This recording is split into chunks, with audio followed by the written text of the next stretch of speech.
38 days to go, 38 days until we put our cross in the box and decide who the next Westminster government's going to be. We're already into the campaign.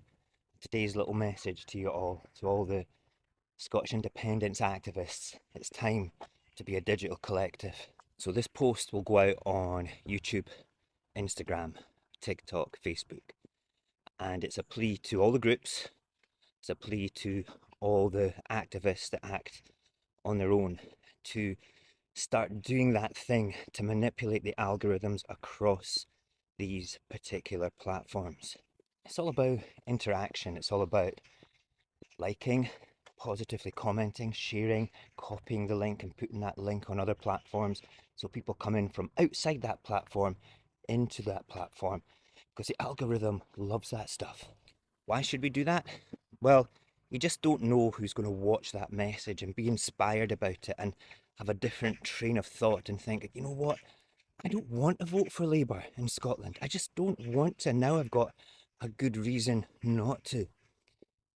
And here's a good reason not to vote Labour in Scotland right now. Sound, and therefore I'm very clear Israel must have that, does have that right to defend herself. A siege is appropriate? Cutting off power, cutting off water? Well, I think that Israel does have that right. It is an ongoing situation.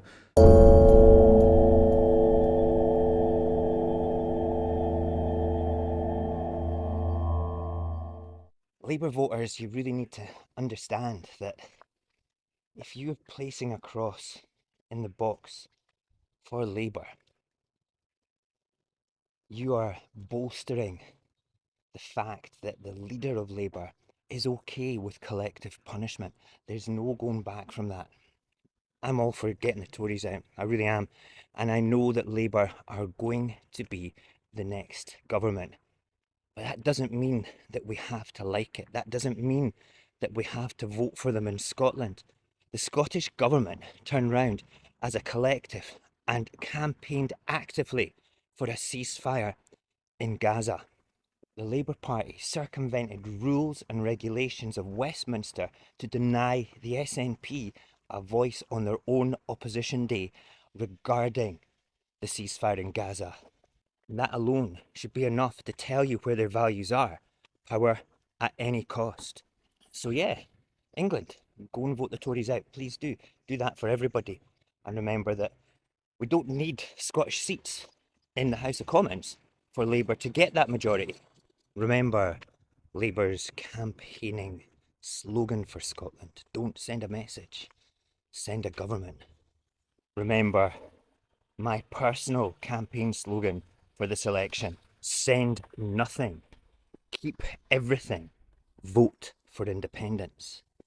Because an independent Scotland would not have to turn round and be subjugated to the brutal policies and ideology of Westminster and their campaign to allow that genocide, that collective punishment to continue in far off lands. But what has Palestine got to do with our local elections? Everything. If our political leaders cannot stand up for what is right on a global scale, a global geopolitical scale, and allow such atrocities to happen without calling them out and doing everything they can, what does it say about us as a nation? And right now, Scotland's caught up in that quagmire of Great Britain, the United Kingdom. And you know something? The Scottish Government are also providing grants to weapons companies here in Scotland to do that. I totally disagree with that. So if anybody's going to call me out on it, yeah, call me out on it, because I'll stand right beside you and say, yeah, we should stop doing that.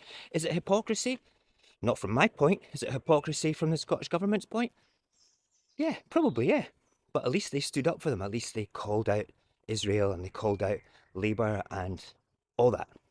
When it comes to voting on the 4th of July, you have to consider these things. It's not just about getting the Tories out. It's not just about that slogan of send a government and don't send a message. It's not just about that. It's about the integrity of our nation.